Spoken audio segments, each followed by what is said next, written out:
உச்ச நீதிமன்றத்தில் சொல்றான் 2002 அல்லது 2003 நீ வாக்காளர் பட்டியல் தீவிர திருத்தம் நடத்தினாயா என்று கேட்டால் அதற்கு எந்த ஆதாரமும் இல்லை.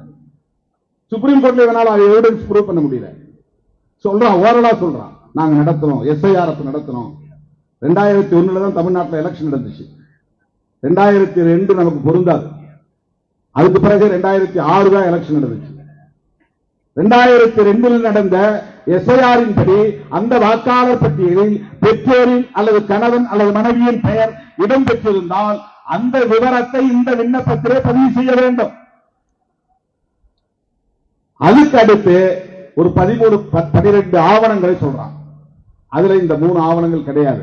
சுப்ரீம் கோர்ட் கடுமையா கண்டிச்ச பிறகு ஆதார் அட்டை வேணா சேர்த்துக்கலாம் ஒரு கண்டிஷனோட ஒப்புதல் கொடுத்திருக்கிறான். BLO அதை ரிஜெக்ட் பண்ணாலும் பண்ண முடியுங்கிற அதிகாரத்தோட